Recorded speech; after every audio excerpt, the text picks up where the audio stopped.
You have only recently been diagnosed with ADHD. Could you just explain to me how it makes you feel? Knackered, chaotic. My brain's literally like noise, like that's what my head's like inside. A lot of people, I think, when they get their diagnosis, they feel upset and they feel sad, or I think you go through like a grieving process.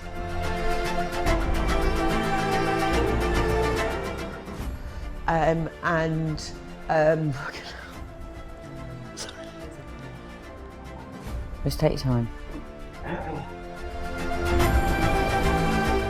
There was a video of you. I am Wendy. I've been doing recruitment for a good number of years now. How does that make you feel when you watch that video? Really fucking. Why? What is it? Most people call me Woo. I've been called Woo since I was about 4 years old, when my best friend's mum, who lived a couple of doors out, said, "Here comes Wendy Woo from 32." And that's literally why I'm called Woo. So, Wendy, you have only recently been diagnosed with ADHD, and I'm somebody who hasn't experienced ADHD before. Could you just explain to me how it makes you feel? Oh, fucking hell. Knackered, chaotic, very chaotic. Hilarious, but that's through trauma as well, because trauma makes us funny. I forget lots of things. So it's just obviously. So I'm trying to understand it. Is trying to keep your brain on track, even with a question that I've asked you. You can have something come into your head, but then something can just go away. My brain's literally like noise, like that's what my head's like inside. And how has that diagnosis affected your understanding of, I guess, yourself now and your life? Okay, so not much at all, actually. Right, so a lot of people, I think, when they get their diagnosis, they stop and they think and they reevaluate their life, or they feel upset and they feel sad, or any number of things. I think, excuse me. Okay. I think you go through like a grieving process, right? So you're angry that you've got it wasn't spotted, like you're sad, you're all of these things. I've already done that, and I knew without a doubt that I've got ADHD. Okay, so getting the diagnosis was just a step for me to get the medication. Oh, okay. Right, but I know that's not the case for a lot of people. That is a massive thing, and sometimes doesn't answer all the questions. You're grieving for who you thought you were. Yeah. Right. You like, why has this been allowed to happen? Why did nobody notice? Because I didn't think girls had ADHD when I was a kid. When people say, "Of course you've got ADHD," I've always known. I'm like, well, why the fuck didn't you tell me? Like, I understand why, but there's just, you question your entire life, and you question what you think you know, and your opinions, and am I this person? Like, who am I? What the fuck? It's a lot. So let's go back to the beginning. Wendy Woo Woo. Wendy Woo Woo. What was Wendy Woo Woo's life like when she was young? Wendy Woo, when she was young. So I've got an older sister, 3 years older. Love her. There was some sibling rivalry. I think we forget that we actually hated each other. Mum and Dad are still together. Love them to like the ends of the earth. I never felt like I fitted in. Didn't think anybody liked me. Was bullied a bit. Yeah, I was always compared to my sister because she was like straight A student, and I didn't know I had ADHD then. I've only been diagnosed like this year, but looking back, I can see exactly where it all slots in. We went to like the opening day for secondary school, and my sister's teacher or the headmaster or somebody was like, "Are you going to be as good as your sister?" So automatically my brain went, "Fuck you! No, I'm not." Fuck you. So I was the naughtiest, like suspended in isolation, like fucked around. So yeah, school wasn't great. Came out with 5 Ds and E and 3 Fs in my GCSEs. I just went out to work in shops. And I genuinely thought that's what I was going to do for the rest of my life, work in shops. Didn't want to be a manager. I just thought I was going to be a sales assistant. You were the naughty kid at school.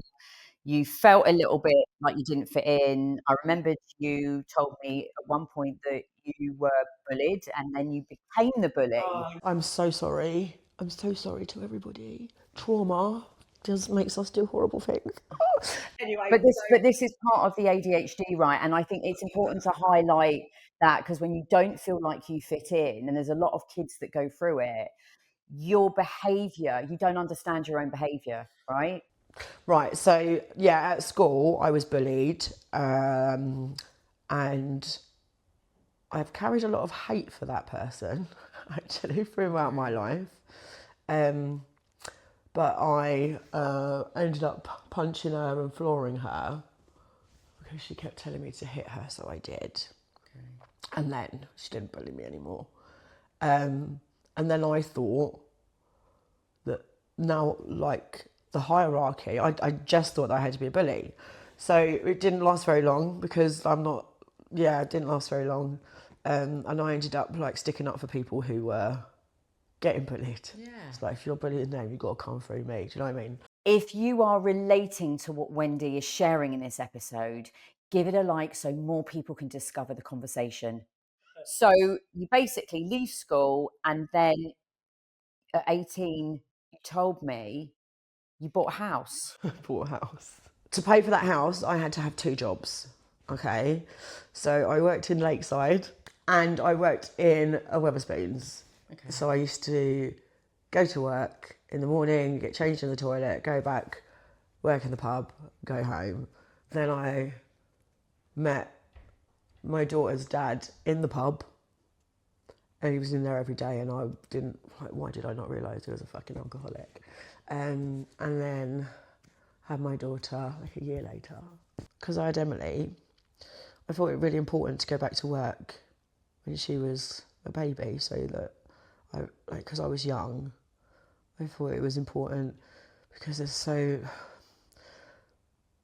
especially being in Essex, right? People look down on single parents, single mums, young single mums, on the dole, blah, blah, blah. There is that, right? And then, so I was like, right, I've got to go back to work. So I ended up working, and then I wanted to do some education. So I did some Open University. So I was working and doing a degree and raising a 2-year-old on my own.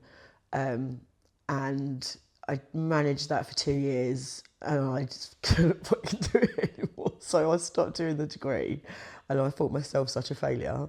But that's again part of your ADHD, right? Which you didn't know at the time. So there's it's running through because you just didn't understand why. And I know that that's a pattern of behaviour with ADHD, that you start something and you can't finish it. Yeah. Is that right? Yeah.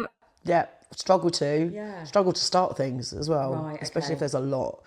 But also once you've got something in your head, you've got to fucking do it. Okay. Like, and you've got all of these ideas. So I'm like, right, I'm not having anybody tell me that I'm like doll scum. I'm not having anybody tell me that I'm not doing the best for my daughter, because like I genuinely felt then that I was put on this earth to be a mum, right? And I was at the time, and I was such a good mum. I know. Sorry. It's okay. Just take your time. So I was saying about the ADHD, wasn't I? That Yeah. once you start something or you've got all of these ideas, you just have to do it. I got out of shop work because they made us work Boxing Day. The first year ever, they made us work Boxing Day. Now, I was all right with working up until like Christmas Eve and then coming in the day after Boxing Day, absolutely fine. But no, I'm not coming in, like, I was like, that's it. I actually put a boundary in place and I handed my notice in. I was selling rugs at the time in House of Fraser. No, Alders. I was selling rugs in Alders, and I got called into Emily's school because she went in and she told them that I sold drugs. What? Why did she tell them you sold drugs? She was like, she was in reception, I think. My mum sells drugs. No, I sell rugs, darling. I'm not. I was just sitting in. So you went from how did you go from you leave school, you want to be a shop assistant, you have your daughter, you're now single mum. There's I want to progress myself. I don't want to be that person that everyone's looking down their nose at. I've had that at school. I'm not going to have that again, right? And you're trying to better yourself in every step of your life. I joined this website. So when I was doing my degree, I got a student loan and I got a computer. Okay. Right? I love my computer. I've got a computer. I can go online all the time. Dial up internet. What a fucking pain in the arse. Found this website called don'tstayin.com where you could go out, get your photo taken, and come back. When you've come back, your photos are online and you can spot yourself in them and then you can all chat about it and so how amazing the night was. So I said to my mum, I really want a camera. I really want a camera. I really want this camera. Please can I have it for my birthday and Christmas and birthday and Christmas and birthday and Christmas? And they bought me it for my birthday and Christmas and birthday and Christmas and birthday and Christmas. And I could just do it. ADHD, jack of all trade, master of all. So I could just do it. I could just take photos and I made Pro Spotter the fastest ever in 3 months. And then we all had like a Pro Spotters competition. And then the guy who ran it's mum chose the winner and I won. Amazing. I was like, it definitely wasn't the best photographer at the time, but I fucking won. So I'm taking that. What a time that was. I could literally walk up to any club in London and they'd be like, all right, woo, come on. Like, it's so weird. But then like time ticks on and then you get a little bit big for your boots and you walk up to a club and you're like, all right. And they're like, who the fuck are you? Fucking hell, I'm so old. If you have been diagnosed with ADHD, what's the one thing you wish that people knew what it's like about living with the condition? Add it to the comments and help spread the word. You mentioned to me there was a video of you. Right. And the person that I saw on that video is not the person that I'm sitting here with right now. And that's when I think I understood more about you and your ADHD. Yeah. Because I mean, explain that to me, because for how long did you have to wear this mask for? For 45 years, darling. For 45 years. Okay, so I started my own recruitment firm at COVID, just at the start of COVID, because I had a really dickhead, if you're watching, boss. Anyway, sorry. I started my own recruitment company called Quait Recruitment, QWERK, because I'm quirky. And I did that for a few years. Now, I was like the ethical recruiter. Because there was so much shit going on because of COVID, people were like trying to get CVs so they could just like data scrape and like pretending there's jobs. And I'm like, I'm not doing any of that. And I want to be inclusive. I want to like anti-racism. I like support trans, everything. Like I am ally. Like, and I wanted the world to be like that. And I really thought I could make a change, make a difference. I mean, I'm sure I did make a difference somewhere along the line. But so yeah, I joined LinkedIn and made some friends and found lots of friends and started going to networking events and doing this and that and doing my posts every day on LinkedIn. What I think I really want people to get a picture of, and we will show the clip. We will show the clip on here because I think it's so important. I am Wendy. I've been doing recruitment for a good number of years now. I put on furlough at the beginning of COVID last year. I had really bad mental health problems, really struggled, really struggled. Parted ways with that employer at the end of July. Got another job. Whoop, whoop. And then got sacked after 2 months. You know, I don't know. I've never been sacked before. How does that make you feel when you watch that video? Really fucking. Why? What is it? It's really sad that I felt like I had to do that for my entire life. Mask.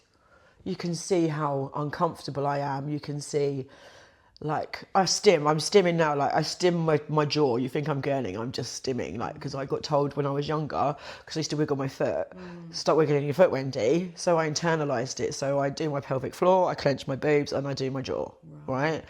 That's my stimming, and pick my nails. Probably be doing that the whole time. And play with my hair. Anyway, what was I saying? Oh yeah, you can see me holding it all in, and I'm just blinking because I had to get the energy out somewhere. Yeah, it was really uncomfortable. And So you said how many years of your life did you feel like that? until like last year, 45 years, yeah. But that was normal. But I did like. It's not like I had to do that for 45 years. I was just living my life how I knew how to live, and you put in these coping mechanisms to deal with it unknowingly, right? So it's not old boo-hoo. Okay. It's I wasn't like going on that thing going, I mean, I was like, I need to keep your jaw still, but I wasn't going, oh, I can't mask anymore, because I didn't know I was masking. In fact, I went to see my friend the other day I hadn't seen for years, and like, we are so funny together. Like, we are the funniest of funny together. And she's also been diagnosed ADHD now, and I was like, oh my God, can you imagine how fucking batshit it's going to be when we're together, considering what it used to be like? And we got together, and it was exactly the same. Because we weren't masking with each other, because we both were the same. It's sad that I had to do it, but I'm grateful that I don't anymore. Yeah. I'm grateful that you don't anymore, because I wouldn't have got to know the real Wendy. Yeah. Honestly, I wouldn't have, because that person in that video for me was like, It's fucking bonkers, isn't it? it was like watching someone completely different. Yeah. Completely different, from the hair to the way you were sitting. You had these glasses on, you know, and I just would never have known that this person existed underneath that person. And you're right. And I guess that's why you use the word masking. How have you used that energy now? What are you doing now with it? Because I know that you've got this quest. A quest. I fucking love a quest. I love a quest. I love a quest. Right. So, back to LinkedIn. I am now, like, on my recruitment post, I put one of my photos as, like, to get people to look at it.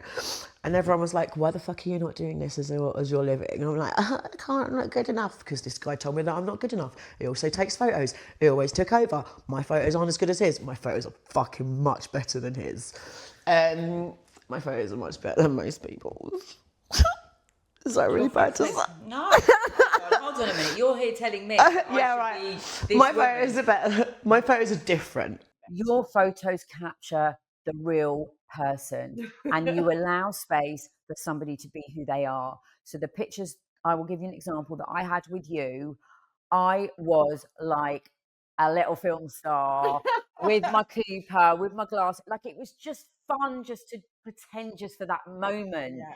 I'm manifesting this cool persona, like, you know, and I wanted to jump up in the air, and I was like, I wouldn't normally, it was like before, no, I need to look really serious and Fuck that cute. shit. And it was like, no, you had drum and bass music on, you had the tunes pumping, and I walked in there, was like, oh, I've got this. That's why your pictures are different. Yeah. So so you put a So I picture up put on one of the LinkedIn. posts. Everyone was like, why are you not doing this as a living? I was like, I can't, I'm not good enough. And they were like, yes, you are. So I was like, right, let's test this. I think I was charging £200 for a 4-day photo shoot. You get all the photos, right? I think that's what I was charging at the time. Because DJs used to, still do, DJs like my photos. So Yeah. so I do that. And I put like 10 up and they all went like that. And I was like, or maybe people do like, what are you doing? So I was like, right, fuck it, let's do it. Let's do it. I was miserable in recruitment. When I started my recruitment company, I had to be VAT registered in 3 months. Like I was smashing it, but that's because all fucking recruiters were furloughed.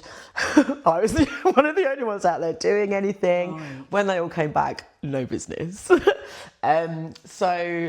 But brilliantly, I made a name for myself then and got some followers on LinkedIn. And yeah, so then I started doing it full time. Okay. Personal branding photos. It just started kicking off in 2020. But but then it's evolved, right? It's evolved. I think it was like £1,500 for a 4-day shoot. And you got 50 photos. £800 for a half-day shoot, and you got 30 photos, 20 photos, something like that. I was fucking knackered.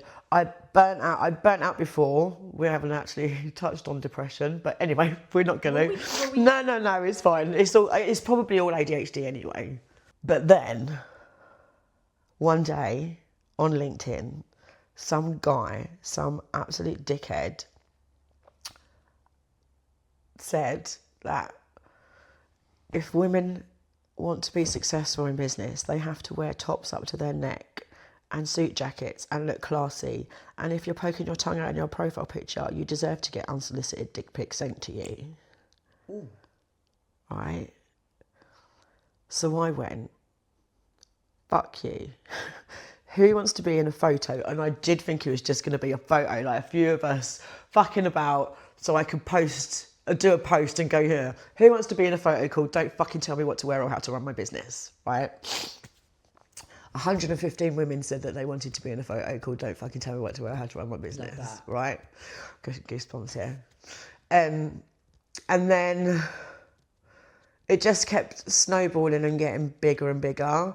Jason Conway, who runs Steel Jackdaw magazine, he messaged me. It's like an indie magazine. It's so cool. He messaged me and he was like, I didn't know who he was. I'm going to do this, I'm going to cover this in my magazine. And you should do a Kickstarter to earn money to do it. I can see this going far. Bless him. So I did a Kickstarter. And I was like, well, yeah, I don't want to just take people's money. I want to, give them something in return. So rather than a GoFundMe, they'd get the Kickstarter, they pledge for stuff. And I was like, right, what can we do? Lois was helping me. And she ended up accidentally, she just called it the Fuck the Patriarchy shoot. So every all the comms that went out, she was like, it's the Fuck the Patriarchy. I was like, Lois, it's not called that. It's not called that. Because that puts some people off, you know. Even though patriarchy is bad for everybody, it's not about we hate men, because I fucking love men. Yeah. I fucking love men. Anyway, so I was like, right, so we're going to do a book. I've always wanted to have a coffee table book. I've got loads of them at home. I've always wanted to have a coffee table book, so we're going to do a coffee table book. Okay, we'll do a paperback book as well. Right, we're going to do this, and we'll do this. All right, we might as well fucking have an exhibition, so because you've got to have different layers. And I put all of this stuff down. And then I was like, fuck, I've got to make it all. So he said it last May. The book came out in March. I had an exhibition in March. The podcast started before that. Like, it's all fucking happened. Bear with me. I know that I'm not getting this message out properly. I'm struggling with the whole thing. It's so big. And this is with an ADHD. It's so big you don't know what to do, don't know where to start, so you don't do anything. Right? When I was getting beaten, I didn't think that I was getting beaten enough for anybody to care or for anybody to believe me. Abuse starts somewhere, and quite often abuse starts with men telling women what to wear, right? Which is exactly what that guy did on LinkedIn. That was the trigger, right? So I wanted to show women and girls that no abuse is okay, what different levels of abuse can be, how it can start, and that no matter what you've been through, you can come out of it and be okay, right? We scrapped that last bit because some people might take it the wrong way. They might feel like, oh, well, fucking, you've done it, I'm not. Do you know what I mean? Like, if you're in that situation at the time, that ain't gonna fucking help. I actually stopped and I looked at what I'd done and I was so proud of myself. Yeah, and you should be, because the journey you've been through has enabled you to have the drive to put all of this together, to not only do this for you, is to help other women. I kind of like felt like that I'd been through all of it just so that I could do that. The ADHD is exhausting. And anybody thinks that it's jumping on a bandwagon or like it's bullshit, go fuck yourself. Like, it is so tiring. Like it's literally, oh God. Because your brain, you're trying to keep on even when I ask you a question, I can see you're trying to keep on that. Try really hard. I know.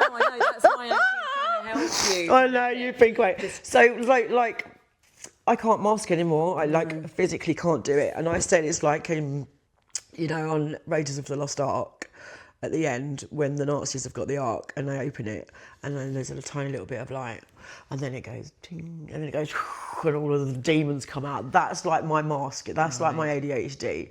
It was like a little bit of a glimmer first and now it's like, fuck you. So it's chaotic, it's tiring, it's a lot of self-doubt.